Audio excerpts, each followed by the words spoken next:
அனைவருக்கும் வணக்கம். தொடர்ச்சியாக ஜென்சி டிஎம்கே இளைஞர்களை குறிவைக்கிறது இந்த தாவேகா கட்சியும் தாவேகா அரசாங்கமும். அப்படி என்னதான் இந்த ஜென்சி டிஎம்கே இளைஞர்கள் பண்ணுறது தாவேகாவுக்கு ரொம்ப எரிச்சலாக இருக்குது, ரொம்ப இரிட்டேட்டிங்காக இருக்குன்னு தெரியல.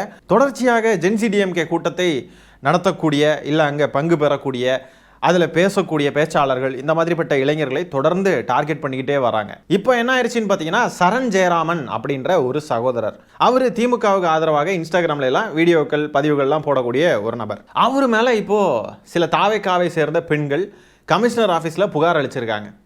அவர் அபியூஸ் பண்ணுறாராம், கெட்ட வார்த்தை போடுறாராம், கேவலமாக கொச்சையாக பேசுகிறாராம். இது ஏன் இப்போ டார்கெட் பண்ணுறாங்க அப்படின்றதெல்லாம் நம்ம தொடர்ந்து பேசலாம். அதுக்கு முன்னாடி ஜென்சி டிஎம்கே இளைஞர்கள் யார் யாரெல்லாம் இதுவரைக்கும் எப்படியெல்லாம் டார்கெட் பண்ணி என்னெல்லாம் பண்ணியிருக்காங்கன்றத கொஞ்சம் நினைவூட்ட நான் விரும்புகிறேன். முதல்ல கனின்ற ஒரு பையன் சைதாப்பேட்டையில் அவர் பாட்டுக்கு நடந்து போய்கிட்டு இருக்கிறப்போ 4-5 தாவேக்கா ரவுடிகள், தாவேக்காவை சேர்ந்த நிர்வாகிகள் அந்த பையனை வழிமறித்து அவன்கிட்ட சண்டை போட்டு அவனை அடித்து அவனுக்கு கொலை மிரட்டல் கொடுத்து அந்த இடத்துல அந்த பையனுக்கு ஃபிட்ஸ் வந்து வாயில் நுர தள்ளி அவனை ஹாஸ்பிட்டலில் அட்மிட் பண்ணியிருந்தாங்க. கிண்டியில் இருக்கக்கூடிய கலைஞர் நூற்றாண்டு உயர் சிறப்பு மருத்துவமனையில் அட்மிட் பண்ணியிருந்தாங்க. அங்கே உள்ள டாக்டரே பார்த்தீங்கன்னா தமிழங்குடி தலைவங்குடி அப்படின்ற பாட்டு தான் ரிங்டோனை வச்சுருக்காப்புல, பக்கா தாவேக்காரரு. அது மட்டும் இல்லாமல் காவல்துறைக்கு யாரோ அழுத்தம் கொடுத்து அந்த பையன் ட்ரீட்மெண்ட் எடுத்துக்கிட்டு இருக்கிறப்போவே முழுமையாக குணமாகாத போவே அவனை ஹாஸ்பிட்டல்லேருந்து நீ நல்லா தான் இருக்க, வெளியே கிளம்பு அப்படின்னு சொல்லிட்டு காவல்துறையை வச்சு மிரட்டி வெளியே தள்ளி விட்டுருக்காங்க.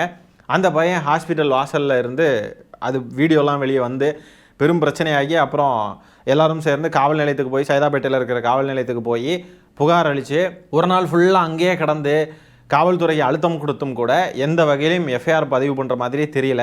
அதுக்கப்புறம் நம்ம ஆர்எஸ் பாரதி அவர்கள் இருக்காங்கல்ல, அவங்க ஒரு ப்ரெஸ் மீட் வச்சு காலக்கெடு விதிச்சாங்க. 24 மணி நேரத்தில் நீங்கள் வழக்கு பதிவு பண்ணலன்னு சொன்னால் பெரும் போராட்டத்தை திமுக முன்னெடுக்கும் அப்படின்னு சொல்லிட்டு அறிவிச்சதுக்கு அப்புறம் ஒரு எஃப்ஐஆரை சும்மா கண் துடைப்புக்கு போட்டு விட்டாங்க. 2 செக்ஷனில் கிட்டத்தட்ட ஒரு 4-5 செக்ஷன்லையாவது வழக்கு பதிவு பண்ணியிருக்க வேண்டிய ஒரு விஷயம். ஆனால் 2 செக்ஷனில் தான் வழக்கு பதிவு பண்ணியிருக்காங்க. அடுத்ததாக அன்பானந்தம் சகோதரர் கிருஷ்ணகிரியை சேர்ந்தவர், அவர் தாவேக்காவை விமர்சனம் பண்ணி வீடியோஸ் போடுவார். அவர் வீட்டுக்கு நடுராத்திரியில் காவல்துறையை அனுப்பியிருக்காங்க. எந்தவித சம்மனும் இல்லாமல், எந்த வாரண்ட்டும் இல்லாமல், எந்தவித வழக்கு தன்மை என்ன எதுன்னு ஒன்றுமே சொல்லாமல், ஒன்றும் இல்லாமல் நடுராத்திரி போய் கைது பண்ணுறதுக்கு போய் நிற்கிறாங்க. ஸோ 2வதாக இவரை டார்கெட் பண்ணாங்க. இப்போ இந்த சரண்ற ஒரு சகோதரர் இவரை டார்கெட் பண்ணுறாங்க. இவங்க எல்லாருமே ஜென்சி டிஎம்கே இதை சார்ந்தவங்க தான்.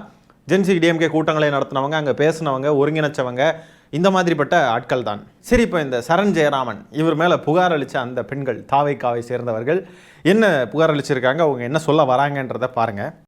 என் பேர் ஆர்த்தி. நான் டிவிகேக்கு சப்போர்ட்டா சில மாதங்களா இன்ஸ்டாகிராம்ல வீடியோஸ் போட்டு வந்துட்டு இருக்கேன். எனக்கு ஆப்போசிட்டா ஜென்சி டிஎம்கே அப்படின்ற ஒரு டீம்ல இருந்து சரண் ஜெயராமன் அப்படின்ற ஒருத்தர் தனி நபர் எங்களை ரொம்ப எங்க எல்லாரையுமே தனிநபர் தாக்குதல் பண்ணிட்டு இருக்கிறாரு. அவர் பேசக்கூடிய வார்த்தைகள் ரொம்ப அசிங்கமா இருக்குது. இன்னொன்னு, உங்களை பார்த்தா நான் கண்டிப்பா அடிப்பேன்ற மாதிரி வீடியோஸ் போட்டுட்டு இருக்காரு. இது எங்களுக்கு ரொம்ப மன உளைச்சலாவும் இருக்கு. எங்களுக்கு சூசைட் பண்ணிக்கலான்ற அளவுக்கு எங்களை தள்ளி விடுறாரு அவரு. இன்னொன்னு, பெண்களை இந்த வார்த்தை தான் பேசணும் பொதுவெளியில அப்படின்ற ஒரு வரமுறையே கிடையாது. என்ன வார்த்தை வேணா பேசலாம் அப்படின்ற மாதிரி அவர் பேசுறாரு. அம்மணி, அவர் உங்களை நேரில் அடிப்பேன்னு சொல்லிட்டாரா? அச்சச்சோ, அப்படி பேசியிருந்தா அது தவறு தான். ஆனால் அவர் எங்கேயும் அப்படியெல்லாம் பேசின மாதிரி தெரியல. தொடப்பக்கட்டை அப்படின்ற ஒரு வார்த்தையே அவர் சொல்வார், அதை நான் பார்த்துருக்கேன். மற்றபடி உன்னை நேரில் கண்டா வெட்டுவேன் குத்துவேன் அப்படின்லாம் அவர் சொன்னதில்லை. சரி, அவர் அப்படியே சொல்லியிருக்கார் அப்படின்னு வச்சுக்கிட்டா கூட அதுக்கே உங்களுக்கு செத்துடலாம் போல தோணுது, மன உளைச்சலாக இருக்குது, தூக்கப்பட்டு செத்துடலாம் போல இருக்குது, சூசைட் பண்ணிடலாம் போல இருக்குன்னுலாம் சொல்கிறீங்க. அப்படின்னா தாவேக்கா காரணங்க, உங்கள் வெர்ச்சுவல் அப்யூசர்ஸ், வல்கர் வாரியர்ஸ் எவ்வளோ மோசமாக பேசுவானுங்க தெரியுமா? எவ்வளோ மோசமாக அப்யூஸ் பண்ணுவானுங்க தெரியுமா? எவ்வளோ மோசமாக மார்க் பண்ணுவானுங்க தெரியுமா? என்ன இது, இந்த மாதிரி ஒரு கட்சியில் இருந்துட்டு நீங்கள்லாம் இப்படிலாம் பேச வரலாமா? முதல்ல ஒன்றும் இல்லைங்க. இப்போ சமீபத்தில் எனக்கு நடந்ததையே நான் உங்களுக்கு ஆதாரத்தோடு நான் இப்போ காட்டுறேன். நம்ம கில்லி சரத் இருக்கார் இல்லையா, அமைச்சர் கில்லி சரத், அவர் இந்த விளக்க வீடியோ போடுறேன் அப்படின்னு விளக்க வீடியோ போட்டிருந்தார் இல்லையா, மனைவி குழந்தையெல்லாம் பக்கத்தில் வச்சுட்டு. அந்த வீடியோவில் நான் ஒரே ஒரு கமெண்ட் போட்டிருந்தேங்க. அந்த கமெண்ட் என்னன்றதை நீங்களே பாருங்கள். நான் பொய்யிலே பிறந்து பொய்யிலே வளர்ந்த புலவர் பெருமானே அப்படின்ற ஒரு கமெண்ட்டை போட்டிருக்கேன். அதுக்கு கீழே பாருங்கள், எவ்வளோ மோசமாக அப்யூஸ்னா அப்யூஸ், அப்பா கெட்ட கெட்ட வார்த்தையில போடா இவனை, போடா போடா டிஎம்கே இப்படியா பையா ஊ வச்சு நம்ம போட்டிருக்கானுங்க. ஊ மூச்சு முட்டு ஊ அப்படின்ற மாதிரி. எவ்வா என்னமா அப்யூஸ் பண்ணுறானுங்க கடந்து. வெறும் பொய்யிலே பிறந்து பொய்யிலே வளர்ந்த புலவர் பெருமானே அப்படின்னு மரியாதையாக நான் வந்து அவர் பொய் சொல்லியிருக்காரு அப்படின்ட்டு நான் விமர்சனம் பண்ணியிருக்கேன். அந்த கமெண்ட்டை பார்த்து பொறுத்துக்க முடியாமல் கெட்ட கெட்ட வார்த்தையாக அப்யூஸ் பண்ணுறானுங்க கமெண்ட்ஸில். அது மட்டும் இல்லாமல் எனக்கு நேராக டிஎம்லேயும் மெசேஜ் பண்ணி மிரட்டல். நீ என்ன எப்படி பேசுகிற, இப்படிலாம் பேசலாமா, உன்னை நாங்கள் சும்மா விட மாட்டோம், பார்க்குறியா நீ, நாங்கள் யார் தெரியுமா, வெர்ச்சுவல் வாரியர்ஸ், எங்ககிட்டலாம் வச்சுக்காத, எங்ககிட்ட வச்சுக்கிட்டோன்னு எவ்வளோதான் அப்படி இப்படின்னு சொல்லிட்டு கோமாளி பயலக வந்து கமெண்ட்லேயும் மெசேஜ்லேயும் கிடந்து அப்யூஸ் பண்ணிவிட்டு மிரட்டிக்கிட்டு இருக்கானுங்க தற்குறிகள். இப்படிப்பட்ட ஒரு கட்சியை வச்சுக்கிட்டு, இப்படிப்பட்ட ஒரு கூட்டத்தை நீங்கள் வச்சுக்கிட்டு நீங்கள்லாம் வந்து புகார் கொடுக்கலாமா? முதல்ல தூக்கி உள்ளே போட வேண்டியது உங்களையும் உங்கள் கட்சிக்காரங்களையும் தான். புரியுதா? தொடப்பக்கட்டைன்னு சொன்னதுக்கு உங்களுக்கு இவ்வளோ கோபம் வருது. தொடப்பக்கட்டை சரி விடுங்க, நம்ம ஏதாவது சொன்னால் ஓன்னு கூட்டத்தை கூட்டி வச்சு அழுவாங்க. எதுக்கு எதுக்கு பாடும் பாடி தொலையும். அதனால அவர் மேல வந்து தக்க நடவடிக்கை எடுக்கணும் அப்படின்னு சொல்லிட்டு நாங்க கம்ப்ளைண்ட் கொடுக்கறதுக்காக இங்க வந்திருக்கோம் சார். அவர் பேர் வந்து சரண் ஜெயராமன். இதுதான் அவரோட போட்டோ, இது அவருடைய ஐடி.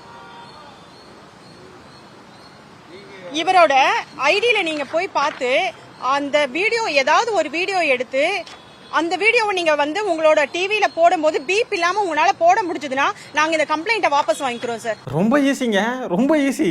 இதெல்லாம் ஒரு மேட்ரா? அவர் என்ன தப்பாக பேசிவிட்டாரு? இப்போ நாங்கள் அதையே சொல்கிறோம். இந்த தாவேக்காரனுங்க பேசக்கூடிய வார்த்தைகள், சமூக வலைத்தளங்களில் உபயோகிக்கக்கூடிய வார்த்தைகள், ஏன் இந்த அம்மாமார்களே போட்டிருக்கக்கூடிய காணொலிகளை எடுத்து வீட்டில் பொதுவாக போட்டு பார்க்க முடியுமா அப்படின்னு பார்த்தா வாய்ப்பே இல்லை. தாவேக்காரனுங்க எவ்வளோ மோசமாக பேசுகிறவனுங்க எல்லாம் இருக்கானுங்க தெரியுமா? நாங்கள் லிஸ்ட் எடுத்து காட்டட்டுமா? பெண்களை தரக்குறைவாக பேசக்கூடிய தாவேக்காவினர் எவ்வளோ மோசமாக பேசக்கூடிய யூடியூபர்ஸே சொல்கிறேன், யூடியூபர்ஸ், இன்ஃப்ளூயன்சர்ஸ், இந்த மாதிரி இருக்கிறவனுங்களே நாங்கள் எடுத்து காட்டட்டுமா? ஒரு பெண்மணி வந்து விஜய் அவர்கள் வந்து ஆட்சிக்கு வந்து எல்லாத்தையும் மாற்றிடுவார்னு சொன்னீங்களே, எப்போ மாற்றுவீங்க? இப்போ மாற்றுங்க, இப்போ தான் ஆட்சி வந்துருச்சுல அப்படின்னு சொல்லி கேள்வி கேட்டதுக்கு ஒருத்தன் வந்து சொல்கிறான், வீடியோ வழியாக ஸ்மெல் அடிக்குது, முதல்ல குளிச்சுட்டு வா அப்படின்லாம் பேசுகிறான். எவ்வளோ தரக்குறைவான வார்த்தை. அது மட்டும் இல்லாமல் இந்த குட்டிமியாவா ஏதோ ஒரு கர்மம், அந்த கர்மம் வந்துட்டு லவுட் ஸ்பீக்கர்னு ஒரு பொண்ணு இருக்கும், காணொலி போடுவாங்க. அந்த பொண்ணை வந்து கொலை மிரட்டல் கொடுக்கும் விதமா அவ்வளோ மோசமாக ஆபாசமாக பேசிச்சே, அப்போல்லாம் எங்கே இருந்தீங்க? அதுக்கு கொடுத்த புகாரை வந்து ஏன் இந்த காவல்துறை இன்னும் நடவடிக்கை எடுக்கல அந்த பெண் மீது? நீங்கள்லாம் பண்ணாததை இவர் பண்ணிட்டார். என்ன ரங்கா, நியாயமாக இருக்கா? இது கூவும் கூவி தொலையும். ஏதாவது ஒரு வீடியோ எடுத்து பொதுவெளியில போடும்போது பீப் இல்லாம உங்களால போட முடியாது. அந்த அளவுக்கு கேவலமான வார்த்தைகள், அதுவும் லேடிஸ்ன்னு பாக்குறது கிடையாது, அத்தனை கேவலமான வார்த்தைகள் எங்களால வந்து அது காது கொடுத்து கேட்க முடியல. இது வந்து லட்சக்கணக்கான பேருக்கு வந்து ஷேர் ஆகுது. அவங்களுக்குன்னு ஒரு டீம் இருக்கனால அந்த டீம்ல வந்து ஷேர் பண்ணும்போது அவங்க பர்சனலா எங்களுக்கு மெசேஜ் பண்ணி அது வேற எங்களுக்கு ரொம்ப அசிங்கமாகுது. அவங்களுக்கு ஒரு டீம் வச்சிருக்காங்க. அந்த டீம் என்ன பண்றாங்கன்னா, இவன் வீடியோ போட்ட உடனே அந்த டீம்ல இருக்கிற எல்லாரும் எங்களோட போட்டோஸ் எடுத்து போட்டு அதையே மார்க் பண்ணி அதை எங்களுக்கே ஸ்டோரியா வச்சு எங்களை வந்து டேக் பண்றாங்க. அப்ப லட்சக்கணக்கான பேர் வந்து எங்களை அசிங்கமா பேசுறத பார்க்கும்போது எங்களுக்கு லேடிஸ் வந்து ரொம்ப கேவலமா, அது எப்படி சொல்றதுனே தெரியல சார் எங்களால. ஐயோ, இப்படியெல்லாம் புலம்புறாங்க பாருங்களேன். பொய் ஏதாவது ஆதாரம் இருக்கா? அவர் ஃபோட்டோவை மட்டும் கொண்டு வந்து காட்டுறாங்க, அது மட்டும்தான் ஆதாரம் இவங்களுக்கு. இவர் எங்களை பேசிட்டாங்க, இதுதான் அப்படின்னு சொல்லிட்டு ஆதாரம் காட்டுறாங்க. ஆதாரத்தை காட்டுங்கம்மா, ஆதாரத்தை காட்டுங்க. அப்யூஸ் பண்ணாங்கன்றீங்க. அப்யூஸ் பண்ணதெல்லாம் எங்கே? யார் அப்யூஸ் பண்ணது உங்களை? தாவேக்காரனுங்க ஸ்டாலின் அவர்களையும் உதயநிதி அவர்களையும் எவ்வளோ மோசமெல்லாம் எடிட் பண்ணுவானுங்க, எவ்வளோ மோசமாக அப்யூஸ் பண்ணுவானுங்கன்றதெல்லாம் பார்த்துருக்கீங்களா? பார்த்துருக்கணுமே. நீங்கள் பார்த்துக்கிட்டு அதை எப்படி கடந்தீங்க? ஐயோ மோசமாக இருக்குது, என்னதான் இருந்தாலும் தலைவர்களை இப்படியெல்லாம் பண்ணக்கூடாது அப்படின்ட்டு உங்களுக்கு ரத்தம் கொதிச்சுதா? உங்களுக்கு கோபம் வந்துச்சா? இப்படிலாம் பண்ணக்கூடாது அப்படின்ட்டு உங்களுக்கு தோணுச்சா? இல்லை தானே? அப்போ உங்களுக்கு நடக்குது, நீங்கள் வாயில் மட்டும் வடை சுட்டுக்கிட்டு நீங்கள் பாட்டுக்கு சொல்கிறத மட்டும் யாரை நம்புவாங்க? அப்படியே உங்களுக்கு உண்மையிலே நடந்துருந்துச்சு அப்படின்னாலும் திமுகவை சார்ந்தவர்களுக்கு நடக்கக்கூடியதில் வெறும் 0.00000001% தான் உங்களுக்குலாம். திமுகவை சேர்ந்தவர்களே உங்கள் நெஞ்சில் குடியிருக்கக்கூடிய அன்பான வெர்ச்சுவல் அபியூசர்ஸ் என்னமா பேசுவானுங்க தெரியுமா? எங்ககிட்ட ஆதாரத்தோடு இருக்குது. இப்போவே நான் காணொலியில் போடுவேன். இப்போ பாருங்கள் அம்மணி, இங்கே பாருங்கள் அம்மணி, உங்கள் தாவேக்கா வெர்ச்சுவல் வாரியர்ஸ் என்ன மாதிரி எல்லாம் பதிவு போடுறானுங்க பாருங்கள்.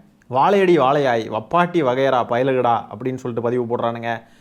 இங்கே பாருங்கள் எப்படியெல்லாம் வந்து பதிவுகள் போடுறானுங்க பாருங்கள். பிஞ்சிலேயே பழுத்த பழம். அடுத்தது கலைஞர் அவர்களை எப்படியெல்லாம் எடிட் பண்ணியிருக்கானுங்க பாருங்கள்.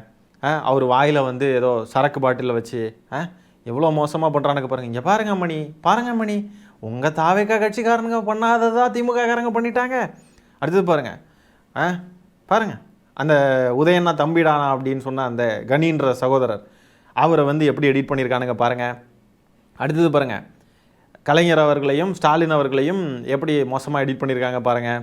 இவ்வளோ மோசமாலாம் எடிட் பண்ணுறதெல்லாம் உங்கள் கண்ணுக்கு தென்படலை, இதெல்லாம் உங்களுக்கு மனசு உறுத்தலை, இப்படிலாம் பண்ணுறாங்களே நம்ம கட்சிக்காரங்க அப்படின்ட்டு உங்களுக்கு ஒரு மாதிரி இல்லை.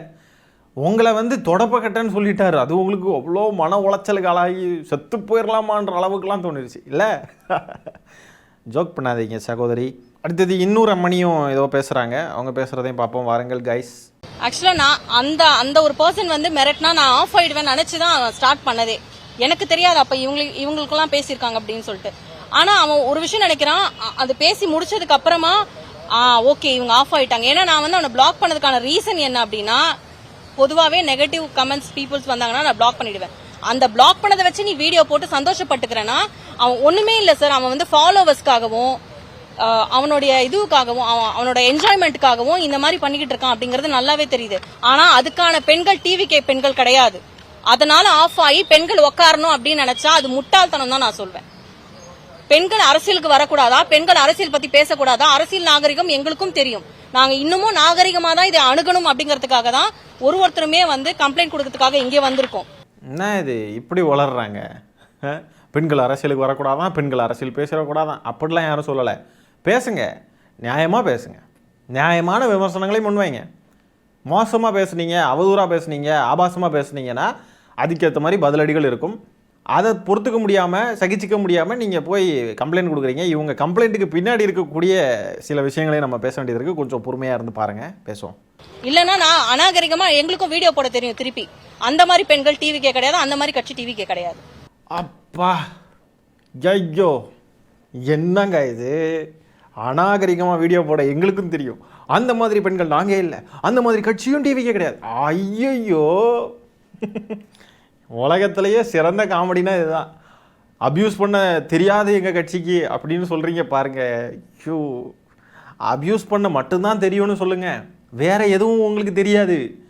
அப்யூஸ் அப்யூஸ் அப்யூஸ் அவ்வளோதான். அரசியல் எங்கேயாவது பேசியிருக்கீங்களா? அப்யூஸ் தானே பேசியிருக்கீங்க, அப்யூஸ் தானே பண்ணியிருக்கீங்க. அப்யூஸ் பண்ணவே தெரியாத கட்சி தாவேக்கான்றாங்க பாருங்க. ஐயோ ஒரு செகண்ட் ஆடி போயிட்டேங்க நான்.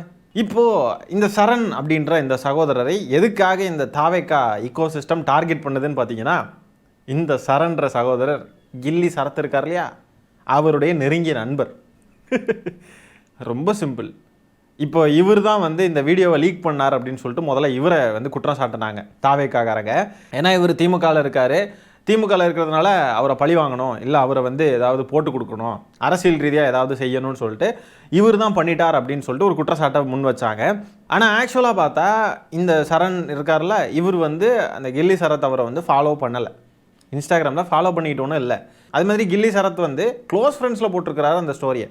ஸோ இவர் கண்டிப்பாக அதை எடுத்திருக்க சான்ஸே கிடையாது, இதை லீக் பண்ணியிருக்க சான்ஸே கிடையாது. ஆனால் இவர்கிட்ட சில விஷயங்கள் இருக்குது, சில கண்டென்ட் இருக்குது, அதை வந்து பொறுமையாக வெளியிடுவார் அப்படின்னு சொல்லிட்டு அவர் தெரிவிச்சிருக்காரு.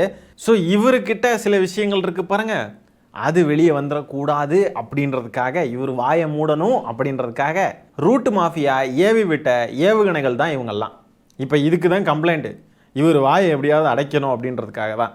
ஏன்னா இவர்கிட்ட சில ஆதாரங்கள் இருக்குது, சில காணொளிகள் இருக்குது, சில விஷயங்கள் இருக்குது.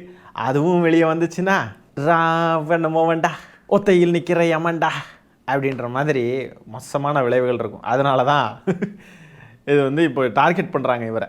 அப்யூஸு, மன உளைச்சல், இதெல்லாம் பற்றி யார் யாரெல்லாம் பேசுகிற நிலைமை வந்துருச்சு பார்த்தீங்களா? என்ன ரங்கா இது, கால கொடுமரங்கா. நாங்கள் பேசுகிறதெல்லாம் நீங்கள் பேசிக்கிட்டு இருக்கீங்க, என்னடா நடக்குதுங்க?